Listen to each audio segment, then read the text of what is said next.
PO mains, तो उसमें मेरा कम नंबर था मैथ में।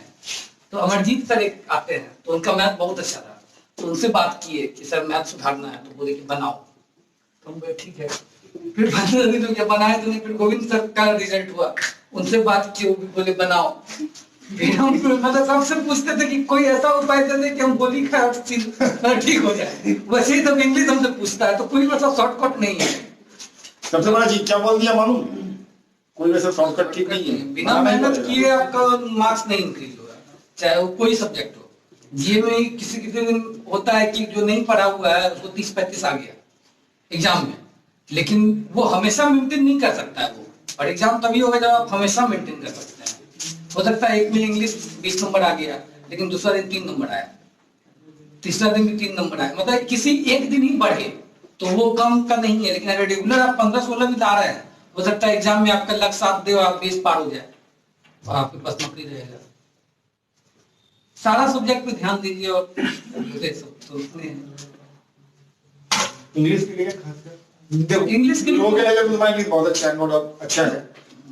अब इंटरव्यू दे लीजिए, वो जो भी चीज बोले वाला चीज है, लेकिन और क्या मतलब खास सजेशन देना चाहते हैं? मतलब इंग्लिश में मतलब जैसे सिर्फ सेट पे अगर मेहनत कर लीजिए ना, सेट और पेपर, कुछ एक्स्ट्रा करने की जरूरत नहीं है, क्योंकि टीचर जो पढ़ाता है उसका यूज नहीं पड़ता है। लेकिन अगर आप प्रैक्टिस ज्यादा है तो उसका यूज आ जाएगा। आप कितना इंग्लिश पढ़े हुए हैं, क्योंकि क्लोज टेस्ट रहता है वो पूरा पेपर पे रहता है। जंबल सेंटेंस जो रहता है वो पूरा आप कितना समझ रहे हैं इंग्लिश को। आपको ईज के बाद मतलब कितना भी टेंस पता है, आप स्कोर नहीं कर सकते हैं एग्जाम में। लेकिन अगर रीडिंग स्किल अच्छा है तो आप स्कोर कर सकते हैं एग्जाम में। तो रीडिंग स्किल अच्छा कीजिए और खास करके मेहनत कीजिए। कोई जो भी सेट हो उस पे, हो सकता है कि वो खराब सेट हो, लेकिन फिर भी उस पर ज्यादा मेहनत कीजिए कि उससे पता चल जाएगा आपका गलती कहाँ हुआ। रिजल्ट तभी होगा जब आपको पता है कि गलती कहाँ होगा, उसके अलावा कोई ये नहीं है। जैसे मैथ भी बनाते हैं, किसी का 7-8 गलती हो गया और उसमें से एक गलती क्वाड्रेटिक का हो गया, तो आपका एग्जाम में ये एक गलती के कारण हो सकता है 4 नंबर डिडक्ट कर दे। जैसे एक बार आईपीएस कलर नॉर्मलाइजेशन किया है तो बहुत कम दिया है किसी को, कि 30 बनाया है तो 21 नंबर है। मतलब कि कुछ आसान आपसे गलती हो गया एग्जाम में, भले वो नहीं मानेंगे नहीं कि हम आसान गलती किए हैं, लेकिन सही वही है कि आपसे हो सकता है इनइक्वालिटी में मिस कर गए, इसलिए आप गलती कर गए।